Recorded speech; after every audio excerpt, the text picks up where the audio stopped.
Hi, everybody. Just give me 1 second as I let a few more people in here. Thank you so much for joining us tonight. My name is Jeff Metzler, and I'm the director here at the Etna Library. Let me go through a few announcements right off the bat, and then we'll get to the good stuff soon after that. I wanted to mention that this talk is being recorded tonight. So if you knew of people who were interested in tuning in tonight but were unable to make it because of their schedule, please do let them know that this will be placed on the library's YouTube channel probably tomorrow afternoon so that they can still check it out. As always, visit the library's website at etna-library.org for information on all our upcoming programs and for lists of our newest circulating materials. One upcoming program that I wanted to briefly mention tonight is an outdoor family event taking place on Saturday, April 29th. We'll be hosting Susie Speichel, author of Animal Adventurer's Guide. She'll be entertaining kids with games and activities designed to teach them how to become expert nature observers. I just wanted to mention too that the library has a new seed library here. We have dozens of types of seed packets in all different kinds of categories like flowers, herbs, fruits, and vegetables. All the seeds are free to take and come complete with detailed growing instructions. They're all housed in a card catalog style cabinet that fits very well with the library. So please come in and browse that when you have a chance. Okay, before tonight's speaker begins her talk, I wanted to briefly introduce Cindy Bittinger. Cindy is the president of the Hanover Historical Society, also a professor at Community College of Vermont, and she's here tonight with a few announcements for you. So go ahead, Cindy. Oh, thank you, Jeff, and thank you for sponsoring this. And thank you for inviting the Hanover Historical Society to participate. I think some of our members are on this. As you will hear, Mary did quite a bit of research on New Hampshire history to produce her novel, and we're going to hear from her today, and Jeff's going to introduce her. We at the Hanover Historical Society are excited because we're once again opening Webster Cottage at 32 North Main Street on the campus of Dartmouth College for the season on June 7th. We encourage all of you here who are listening tonight to think about being a docent at the cottage. This means you would host visitors on Wednesdays and Saturdays from 2:30 to 4:30. The season runs to mid-October. If you're interested, please contact me and I can put my email in the chat if you'd like. It's bittingercynthia1@gmail.com. So I would love to talk to you if you're interested in doing this kind of volunteer work. Our up and coming programs are in collaboration with Howe Library. Tune in or come in person April 10th at 7 o'clock to hear about the first female professor at Dartmouth College, Hannah Crossdale. And it's going to be a fun program because Carolyn Cook, a recent Dartmouth graduate, wrote a novel based on Hannah's life. And I did read it. It's a kind of a fun book. Hannah was even in the fire department, and this is in the 30s, 40s, 50s. So that's your time period. Before Carolyn zooms in from California that night, we're also going to talk about women of Hanover, women who we think made history in Hanover. So I'm anxious to have all of you jump in and give your ideas. I have a few ideas myself. Also, please return at 6:30 the following day, April 11th, to hear Steve Taylor. We all know Steve Taylor. He's wonderful about his speaking about history. And he's going to do his talk, New Hampshire Roads Taken or Not, in person and also online at the Howe Library. And Steve will mainly talk about how the roads have impacted our development here in the Upper Valley. Most of us know, of course, about the interstates, but he has a lot of other information as well. This summer, we're going to have a special tour of American art at the Hood Museum. So if you want to join Hanover Historical Society, you'll get in on that kind of tour. Sometimes we can't open it up to the public because our members fill these tours.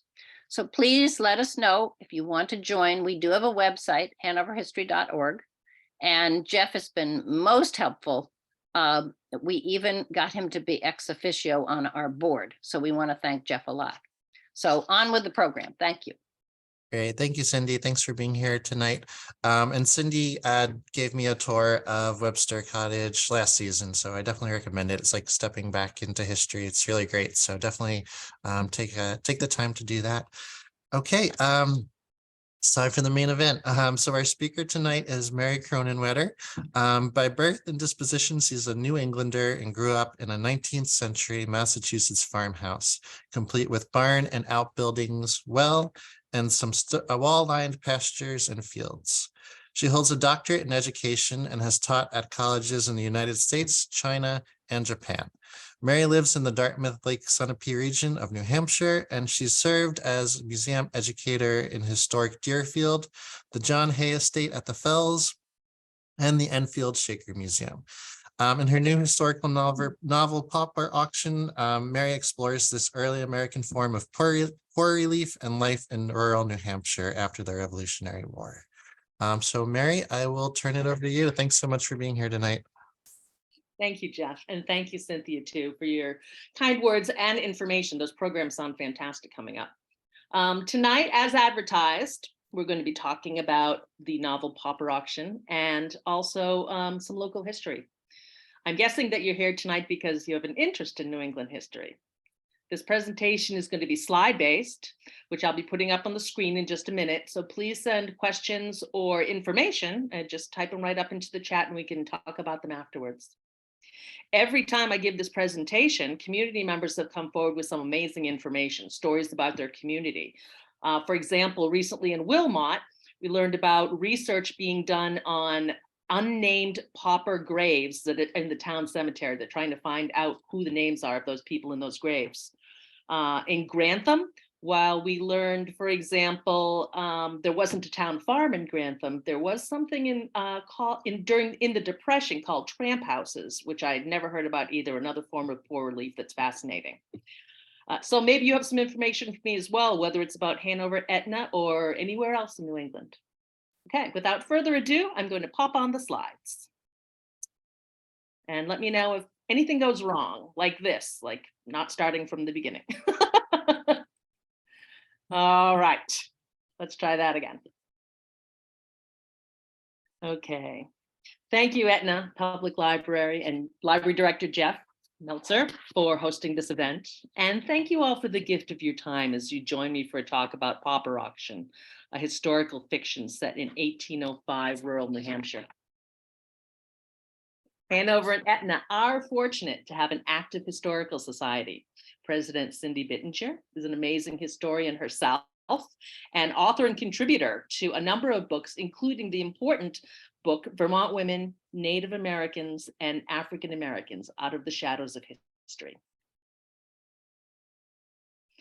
Small historical societies play such an important role in protecting, preserving, promoting the historical record, and interpreting the past for the public. Okay.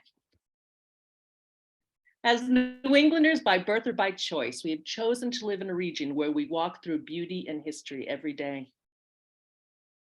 Here in Etna, or Mill Village as it was known until 1884, one encounters remnants of the past everywhere.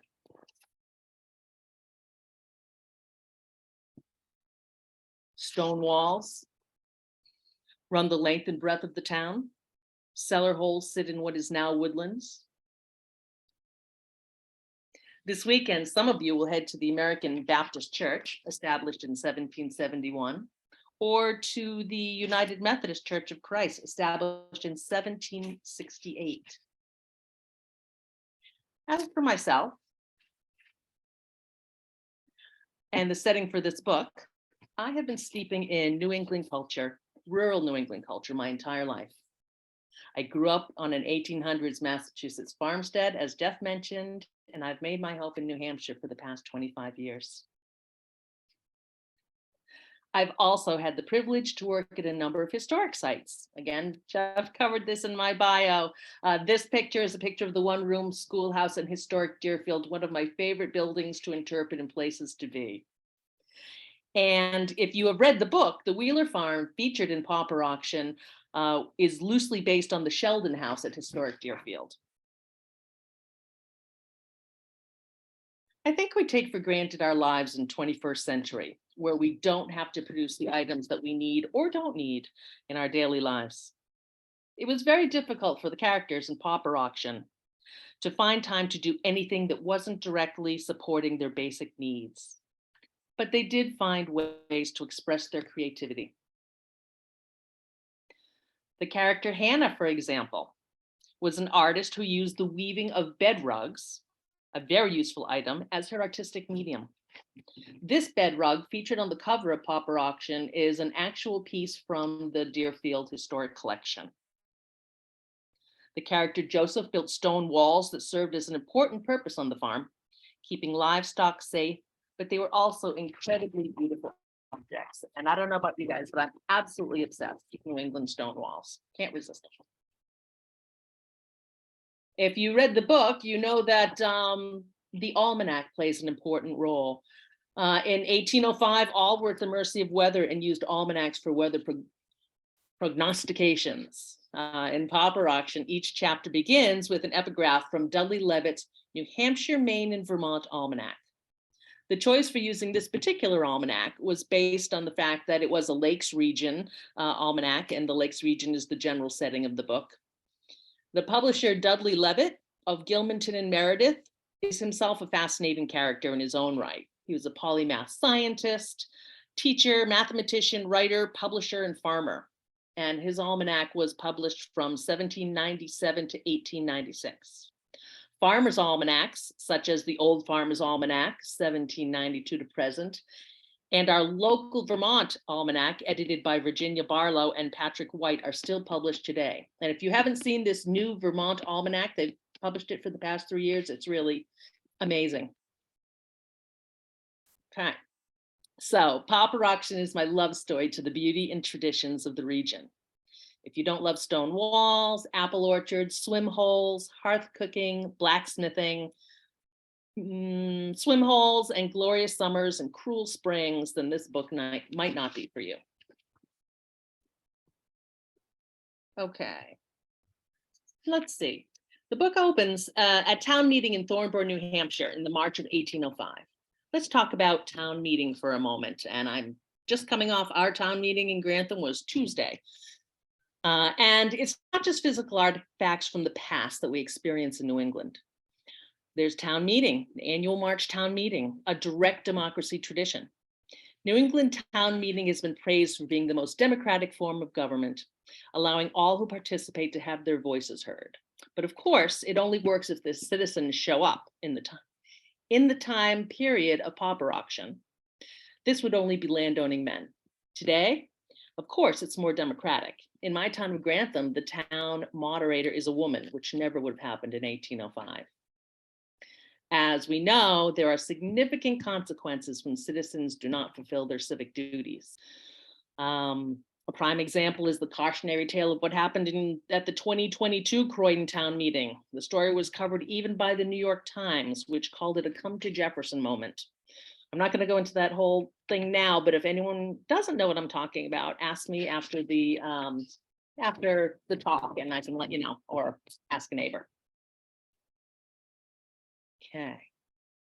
So in Pauper Auction, I'm examining one aspect of early American governance, how the towns treated their poor around 200 years ago.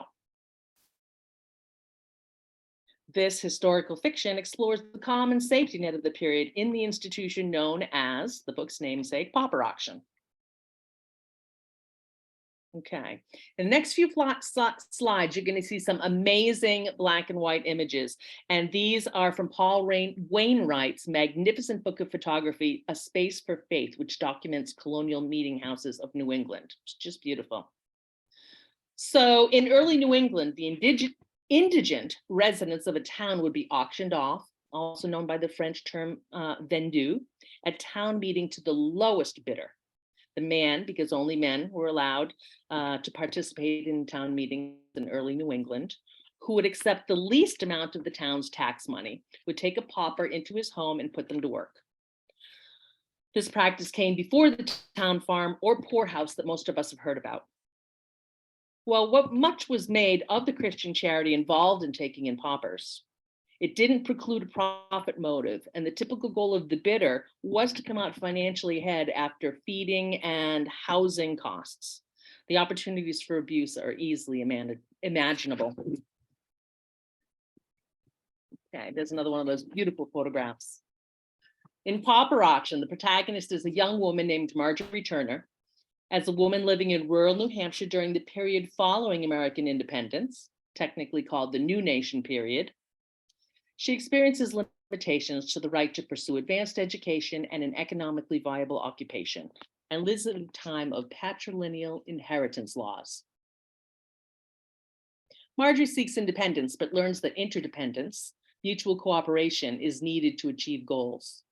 Just as the stones of Wheeler Farm depend on each other to create a strong, sound, and beautiful structure.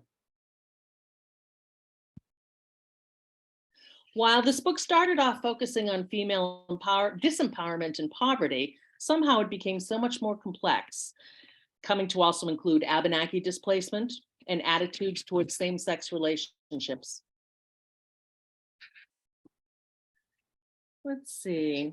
I think I'm going to take a break and read an excerpt featuring part of the scene at the March 1805 Thornborough, New Hampshire town meeting, where Marjorie stands before her neighbors to be auctioned off.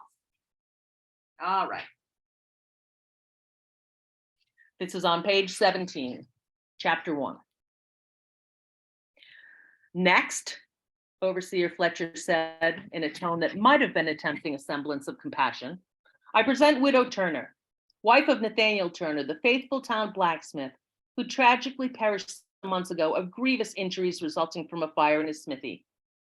He went on, while neither Nathaniel nor Marjorie Turner were born of Thornborough, he derived settlement as the taxpayer on the smithy land and cottage owned by his absent uncle. He diligently completed his annual service to the town on road repair and other such civic obligations. Marjorie Turner derives her settlement rights as wife and therefore dependent of Nathaniel Turner, and has the right to fall upon the town. Please stand, Widow Turner, Overseer called up into the balcony. Marjorie rose on trembling legs, her cheeks flushed scarlet as she dwelled in the eyes of the townsman now considering her future. Without being conscious of doing so, she ran her hand down the front of her black skirt and then reached up and clutched her fichu tight around her neck. Overseer Fletcher paused to muster what he hoped appeared to be a solicitous look. Widow Turner has since become destitute. She's been an inhabitant of the town of Thornborough these 5 years since her marriage, and has no living kin in her birth town or any other known town where she can remove herself. The union produced no living child. She has been subject to all the laws and custom of the town. She has paid her husband's debts through the forfeiture of most of her worldly goods. Looking around the room, Fletcher appealed. Widow Turner is healthy, he pointed out. She's a keen homemaker with great ability for labor. She brings her own bedding and clothing. Who will offer a reasonable sum? The floor is open for your offers, and I thank you in advance for your willingness to perhaps try to provide a roof over a head and hopefully benefit yourself with labor such as these unfortunates are able to offer. He paused and added, I remind all that the town's paupers are to be treated in a Christian-like manner. The volume of the room rose considerably and included a few poorly covered snorts and chortles that could only be lewd comments. Although Marjorie mercifully could not hear the talk on the main floor, she did overhear two men sitting further down in the balcony. One said, if I had a wife, there's no way I could bring the Widow Turner into the household and expect a wife to be gracious. The other jested, you could exchange out the first one. The two enjoyed a shared chuckle, boastful words for two as yet bachelors. Marjorie stared straight ahead, not blinking. All conversation stilled as a voice called out, I offer to take the Widow Turner for $3.50 a week. The bid came from Jacob Kimball, the tanner, who lived on the outskirts of town, far enough away to keep the stench of his trade away from his neighbors. I can use another hand in the tannery for scraping hides and caring for my apprentices. And keeping his bed warm, muttered an anonymous voice, loud enough to be heard by many, including Marjorie. Kimball glared around the room. The tanner was overly sensitive to the fact that no woman had yet consented to become his wife, due to his malodorous profession and equally odious personality. Marjorie was regretting the small amount of food she had taken at the tavern, as it now threatened to rise up her throat. Paralyzed with terror, she recalled the unwelcome visit Kimball had paid her shortly after Nathaniel's death. He had roughly offered marriage, and she had gently but firmly refused, giving the excuse that Nathaniel was not a year dead and she had no plans to remarry. Kimball had not taken the rejection well, and when he had heard that she had agreed to be put out for vendue, he was furious that she chose to be a pauper over becoming his wife. She knew what was in store if she were to go to his household, and thought she might take her life before such a fate. "We have an offer of $3.50 a week from Jacob Kimball," Overseer Fletcher said less than enthusiastically. "This number's a little high considering you plan to put her to work in the tannery. Do we have another offer?" Kimball remained standing with his chin raised aggressively into the air. More murmurs stirred in the end of the day fetid air. $1 a week. The voice arose from the other side of the floor. The voice belonged to Samuel Wheeler. There were some in the room who could not remember the last time they'd heard the sound of his voice. He went on, "I have need of a caretaker for my old mother, whom I support without aid from the town. Widow Turner can also help with the work of the farm and my mother's needlework craft, now that my mother's hands are crippled with rheumatism." "Another one trying to buy a wife, I wager," commented the nearby balcony pundit. "But he can afford to wed, and any woman in this village would let him have her, virgin to old maid, single or married," his companion opined. Samuel Wheeler. His mother had made her wedding bed rug. Hannah Wheeler was renowned for her needlepoint bed covers and sold them as far as Portsmouth, Exeter, and Concord. This had been Nathaniel's extravagant wedding gift to Marjorie, and the one luxury she could not part with when she was forced to sell her possessions to pay off Nathaniel's debts. "That's a reasonable offer. Thank you, Mr. Wheeler. Are there any other offers or counteroffers?" Overseer Fletcher inquired, without making eye contact with the tanner. Kimberly snorted in disgust and threw Wheeler a withering look across the room. "Anyone offering such a small sum must surely have sin on his mind," he sneered. "No one can keep a pauper for such a fee and not become a pauper himself." He slammed back down onto the bench and crossed his arms. Marjorie stole a look at Samuel, but his eyes were trained on Fletcher as the overseer called once again, "Are there any other offers for the sport of Widow Turner?" There was much rustling in the seats, but no one spoke up. Then the town consents to accept the bid of $1 a week from Samuel Wheeler for the care of Widow Turner. Marjorie fell back onto the pew seat, her brimming eyes trained on her shaking blue-veined hands. I apologize for my stumbling there. Okay, thank you for your patience as I read that. Okay. Let me get back to the slides. Okay. I love this slide. In Pauper Auction, 3 residents, as determined by the strict residency laws of the period, were auctioned. Marjorie, a widow, Agnes, a disabled child, an abandoned child, and the town drunk. This practice was found all over New England in the 1700s through the early 1800s. Before poorly transitioned into the poorhouse or town farm that most of us have heard of. If these 3 individuals had not been considered residents, either born in the town from a tax-paying landowning family, they would have been warned out, escorted to the border of the town to get them off the tax books and become another town's tax burdens. In rural New England, as well as anywhere really through human history, whole families of individuals could find themselves in abject poverty, sometimes suddenly due to a family member's illness or death, debt, poor crop yield, substance abuse, natural disaster, or a host of other causes. One of the questions that this book brings up is if this custom was a cruelty or a kindness. And when I visit book clubs, this is one of the #1 questions that we discuss. The answer, like most, probably falls somewhere in the middle. All right, let's talk a little bit about Hanover and Etna. In John King Lord's 1928 History of Hanover, he includes a chapter on town paupers, town care of the poor. And he opens the chapter with the policy of warning out newcomers who don't have the right to settlement. He writes, unenviable as it is now, the lot of paupers was far worse in early times. Then they were held hardly in better esteem than criminals. The laws were unkind in towns, not less so. Persons that were likely to become paupers were prevented from gaining a settlement in a town by notice to depart.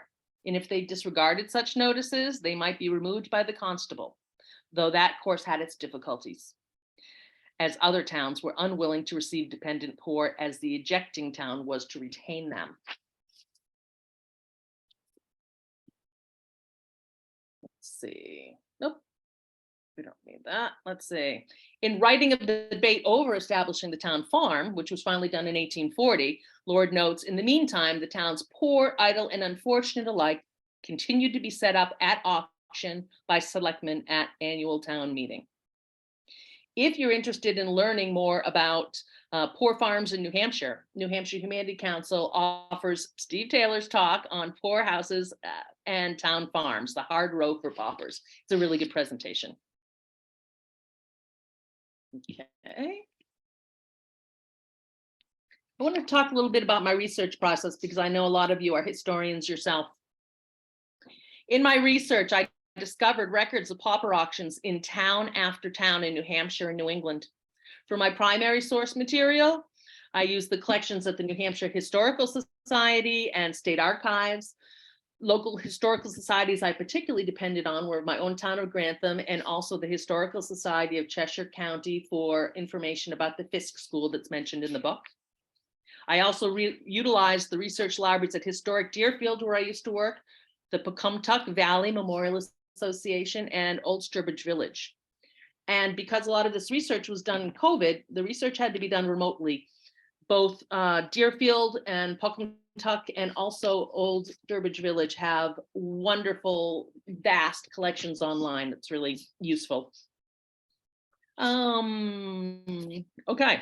As far as New Hampshire was concerned, at the State Archives and Historical Society, it wasn't until 1823 that the state of New Hampshire began to require annual reports on the treatment of the poor submitted by the town, by the overseers of the poor. So for material before that, which I needed, it really was most useful to go and look at town meeting records in different town archives. I also collected Abenaki dictionaries, early American cookbooks, and agricultural treaties. And these are some recent, well, recent being a relative term when it comes to history books, that I utilized in research on vernacular architecture, stone wall building, meeting houses, the town meeting, and colonial history. And I'm sure you recognize most of those books. Okay, I wanted to talk a little bit about, before I finish up, historical fiction itself. Okay, let me see, I'm doing on time. Okay. So, Pauper Auction fulfills the promise of historical fiction, weaving together details about the past, while simultaneously telling timeless stories about the human condition. History and historical fiction work hand in hand. There would be no Hamilton without Ron Chernoff's Alexander Hamilton biography. But where historians are limited by historical record, historical novelists are free to employ imagination within a historical context.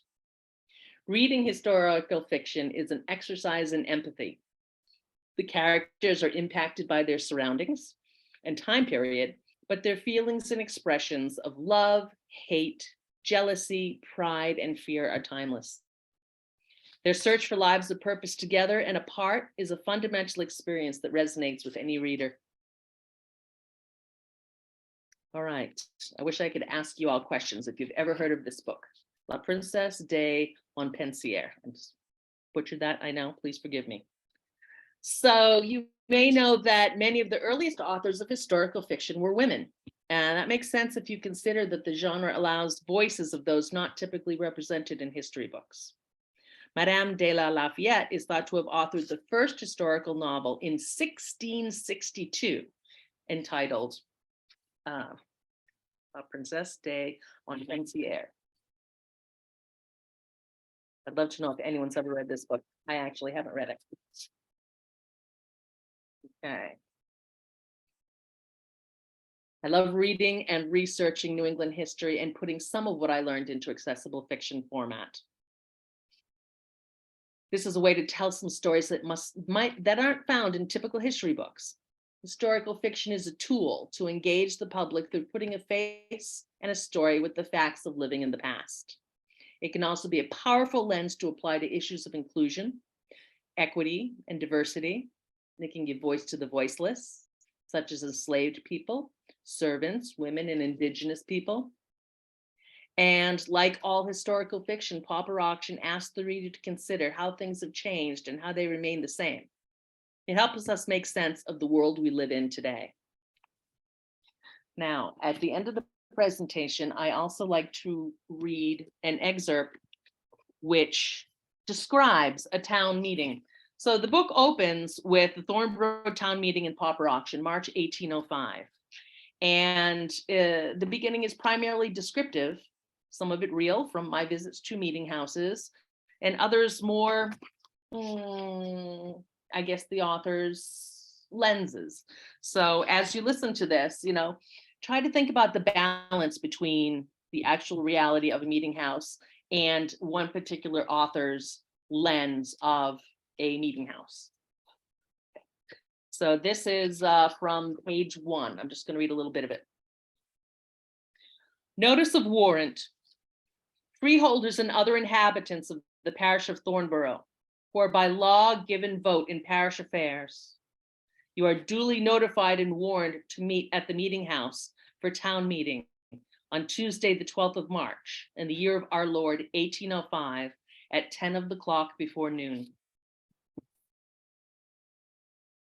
A stench of unwashed, damp woolens emanated from bodies packed into the meeting house. Belatedly, widow Marjorie Turner began breathing through her mouth as her stomach roiled. She would have no call for her mouth to speak this day. Prior to the meeting, she had been instructed by moderator Asa Judson to sit in attendance for the entirety of the day. In no uncertain terms, she had been commanded to remain silent, even on the article regarding the oversight of the poor and her own future. This was the last order of business to be considered before calling for adjournment of the annual town meeting. Thornborough was a rural New Hampshire hill town with stone-seeded fields and granite-faced farmers. Few houses in Thornborough were attired in a coat of paint. But the meeting house was a brilliant white-robed beacon of the small town's aspirations to godliness and democracy. Today, however, it was wreathed in gray mist. Sitting on a rise in the center of town, it hosted the day-long congregational Sabbath services and civic events such as the annual town meeting. There remained lingering animosity and discontent among some of the townspeople over the placement of the meeting house.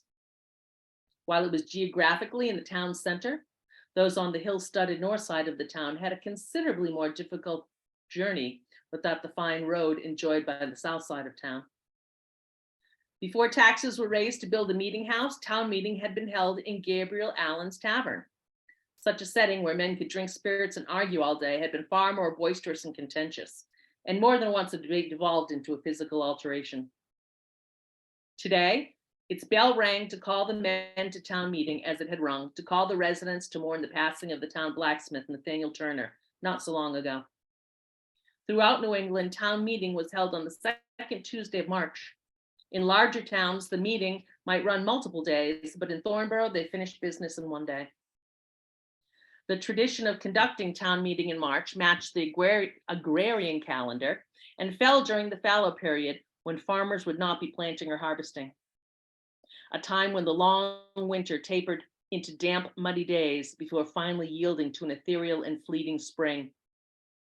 Roads were becoming passable, and all but the most reclusive of town members yearned for companionship other than their families and hired help. The Thornborough Meeting House wore 3 doors and a pitched roof. A grandly columned and pedimented front door graced the south-facing side of the building and welcomed the minister, his family, and honored guests. Modestly framed side doors admitted entrance on the east for town's women and on the west for town's men. Multi-paned windows illuminated the shared and secular space. The town people were proud of these windows, ignoring the ironic fact that they had been imported from England. The clear glass windows were a symbol of the prosperity and civility of their community. Unlike the grand cathedrals of ancestral Europe, a New England meeting house was starkly beautiful despite eschewing religious iconography such as stained glass, statue, and cross. All right, so I'd like to stop and have a discussion with you all, but I also wanted to thank you for coming this evening, and I really hope that you stay around so we can talk and answer questions. And thank you for caring about local history. I forgot to mention that I'm curious, how many of you can raise your hands, know where the location of the Etna Town Farm used to be? Yep. Okay. So I believe Mason's Corner, is it? Yep. Cynthia, I know you do. And I believe that there has been some citizen archaeology projects on that as well that we can hear about. So I'd love the stories you tell me. I'm going to turn off the slides. Give me a moment, please. Okay. And if you could unmute yourself. What can you tell me about Etna? Or what questions do you have for me as an author or about history?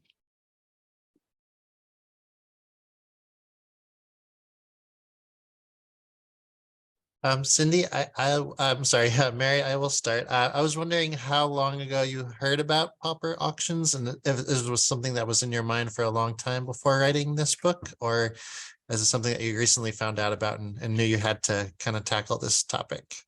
That's a great question. I actually never knew about Pauper auctions until a few years ago, and I thought I knew a good little bit about New England history. And it was actually the short period when I was working at Enfield Shaker Museum before COVID closed us, and I was researching Shaker women who had brought their children to live in the Shaker community because they did not have a male in their family anymore, adult male, and they were facing poverty.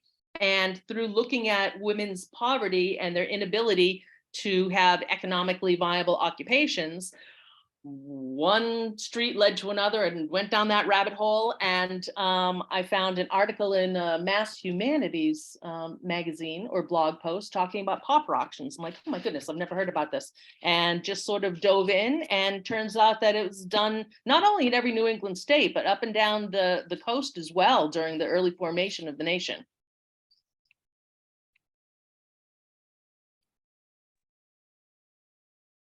Yes. What did you find the most challenging part of writing the story? Well, I personally love research, and the most challenging part was trying to stop going down rabbit holes. I would sometimes spend 4 hours just researching what ended up being one sentence. So that wasn't a good use of time. I think also because I'm not trained in it, and learning how to successfully use archives and historical societies, and the fact that not all towns still have really strong historical societies, and just finding the material is difficult. The inspiration is easy enough to have, and that really is what keeps you going. I always say that spending so much time in old buildings that the walls will talk to you if you're quiet enough to sit and listen stories. And I really did start working on this sitting in a house waiting for guests to come by to interpret a historic Deerfield house, and just imagining the people that lived in that space in that time.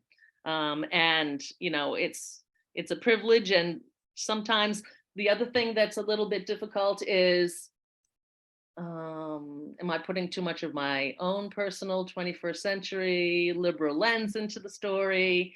And I talked a little bit at the end of the presentation about, we have different rules back then and different beliefs maybe, but we still have the same love and hate and goodness and badness.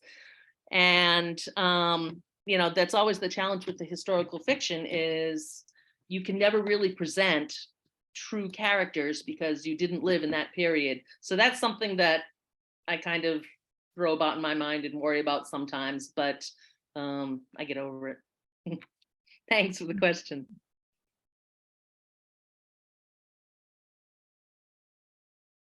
Does anybody have an experience with the poor in your town that you know of in history?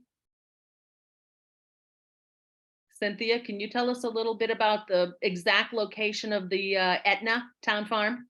Well, actually, it's where the reservoir is. So right.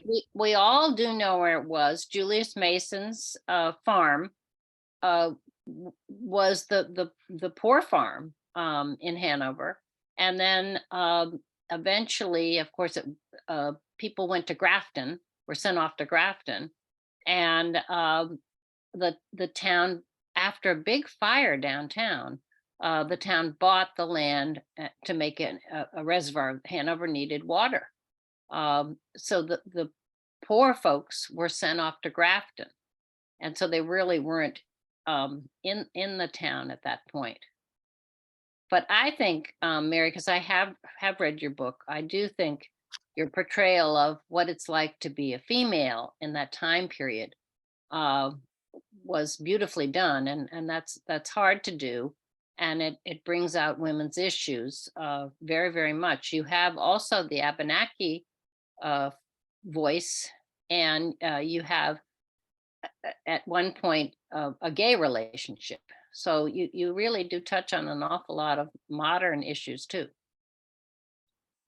Thanks. And representing, you asked about some of the challenges of writing, and writing about communities that you are not a part of is a challenge as well. So writing about including a Abenaki character, I spoke to a number of different representatives of New Hampshire Abenaki communities, and I had a reader read through as well to make sure I was being as respectful as possible. The same thing for the gay character. And that is, you know, a common debate these days. Should someone be writing about a community that is not their own? And I don't think that debate's going anywhere soon. Jeff, I don't know if you as the librarian has any opinion on that. But if I could only write about what the reality that I live, I'd only be writing about a middle-aged white woman living in the woods of New Hampshire, and that's not that interesting. What do you think, Jeff?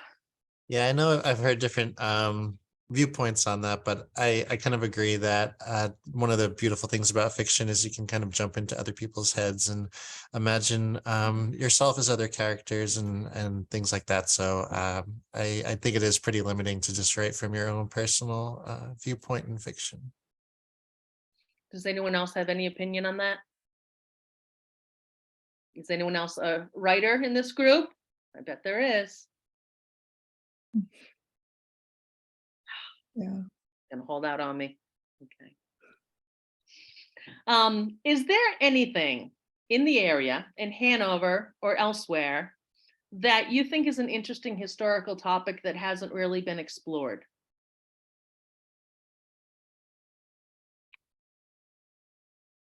Well, yeah, I mean, I do think women's history in Hanover hasn't been explored too much, so I am working on that one.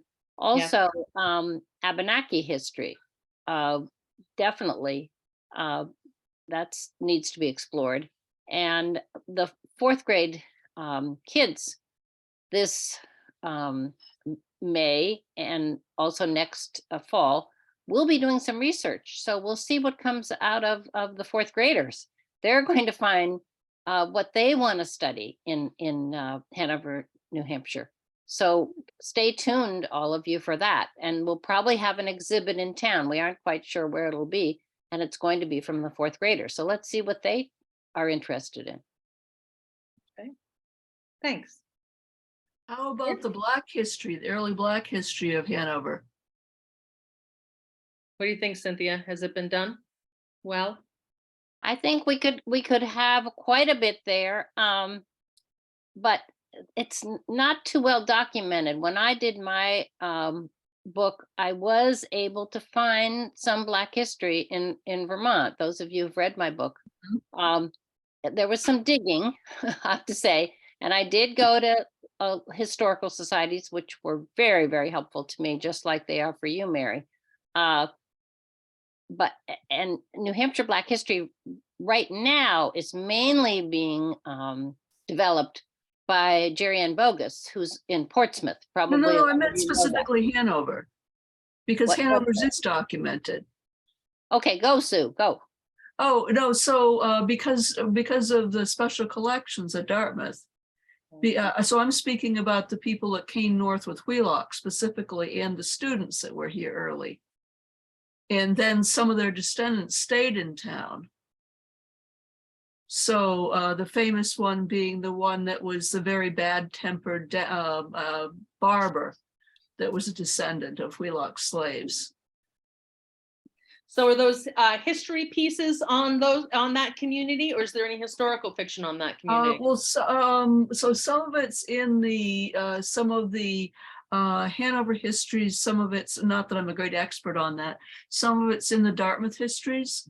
You kind of have to poke around. I don't think it's assembled any one place. Certainly the Dartmouth students have been doing a lot of manuscript work at Runner Library. There's also the cemetery, and I was stunned, since I lived next to the cemetery, I was stunned to find, I was kind of poking around saying, oh, you know, we hearing a lot about Black history lately, and I know there were slaves here. I wonder if they're buried in a cemetery. So I was just wandering around one day during the pandemic and ran into this beautiful marble stone. It was not one of Wheelock's slaves, but it was a former slave who was an African-American woman. And she has a very beautiful stone that was done for her by the congregation. And at least according to her online genealogy, she came from, she was a Wentworth. She came from Portsmouth to Hanover, and I don't know why, but in the early American, post-colonial period, she came to, she was emancipated by the legislature in 1785, meaning not just her, but all Black people were emancipated. And she came to Hanover. I have no clue why. Supposedly, her son was a member of the 54th Massachusetts that served in the Civil War. And you can just barely make out the dates correctly if she had a late in life child and he was older when he served in the 54th Massachusetts, because he was in Woodstock, Vermont. And that was a number of Black people from there served in the 54th Massachusetts. So those are like scraps of her life. I don't know that much more about her than that. Jenny Wentworth was her name, and she did work for or Mrs. Wentworth, I prefer to call her. She was worked for the college as some sort of a cleaning woman.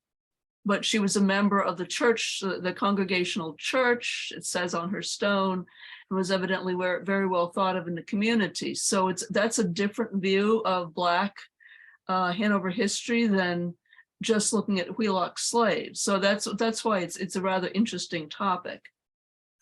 Yes, but what I was saying is so much work has been done in Portsmouth, and there is a Black Heritage Trail there. Yeah. And for those of you who haven't been involved in that, that's a place to tune in, and that really Jerry Ann's done a terrific job with her volunteers. Yeah. And we're just so pleased that that's been done with a trail that you can go through. But Sue, good for you for finding more materials that we should be dealing with. Thank you. And they're the Black Alumni Association, for their 50th anniversary, they did this wonderful, and I hope it's still online, history of the first, I don't know if it was 150 or 200 Black alumni, and through I don't think it was 65.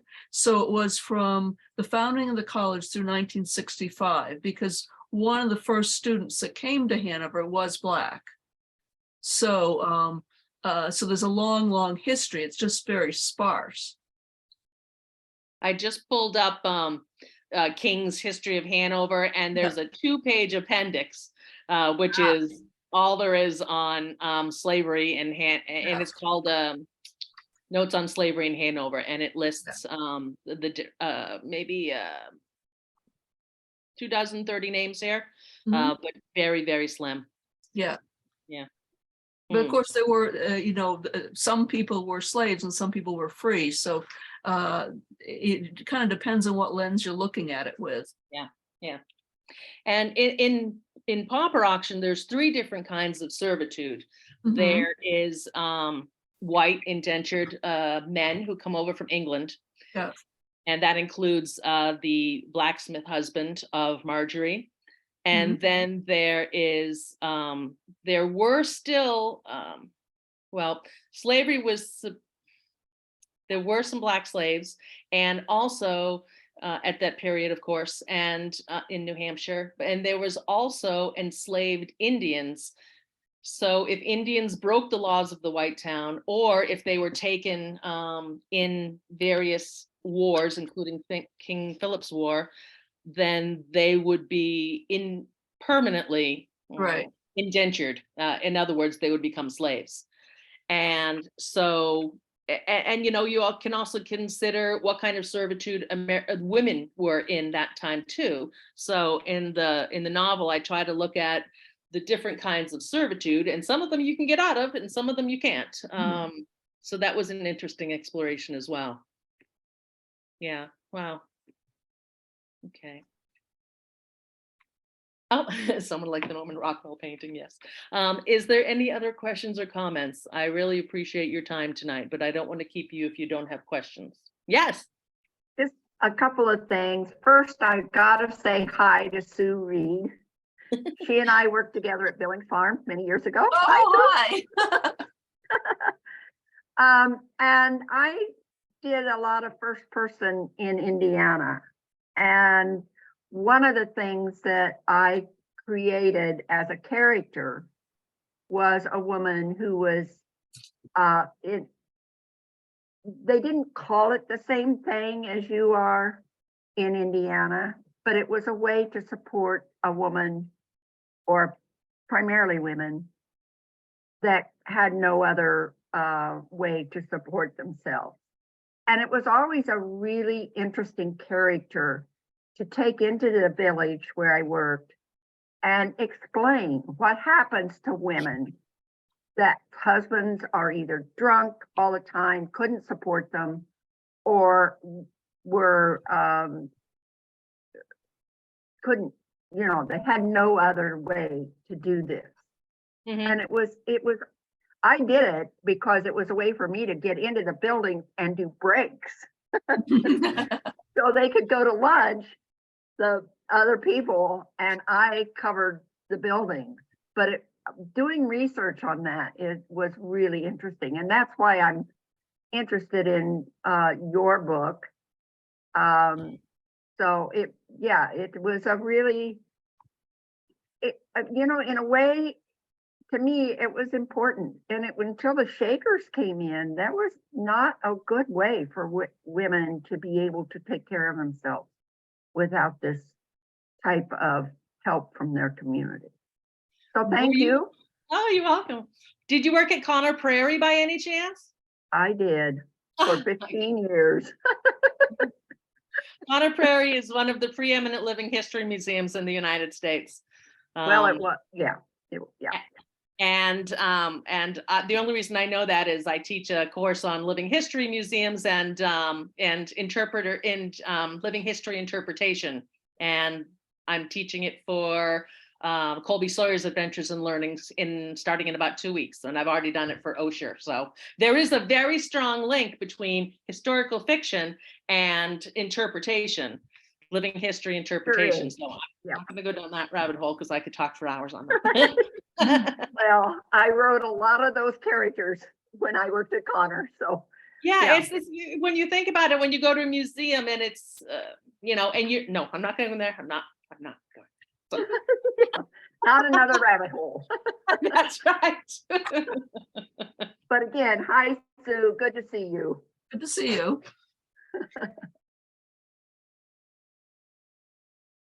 Other comments, questions? So how does the story end? Mary, tell us what your next project's going to be. Okay. All right. Also, someone asked how the story ends. For those who have read the book, I was mentioning this to Cynthia and Jeffrey previously. I would have loved to have written a sequel with the main characters at the next stage of their journey. However, I wanted to write about the Catherine Fisk School in Keene. I don't know if you've ever heard of it. It was the first boarding school for girls in New Hampshire, and I think the third possibly in what was the United States then in the early 1800s. They had a curriculum that rivaled Phillips Exeter. They had the classics, they had astronomy, they had languages, they had arts, just an amazing school. And I wanted to write a book about that. However, the building still exists. It's the president of Keene State's house now, but all records except for one manila folder this thick at Cheshire Historical Society are gone because the building at one point was a state asylum and all the records were destroyed. And I did not feel that I could write a book about an institution about, because that is the context, the setting, the history. I can make up the characters, but I feel very strongly about having all of the historical parts completely accurate. So there will not be a sequel to this book. I am writing a couple of New Hampshire-based children's books that have to do with history and farms. And I also have lectures that I teach on Corbin Park and Ernest Baines of Meriden. And those are the two things that I'm looking at, that I'm working on right now. So yes. Anyways.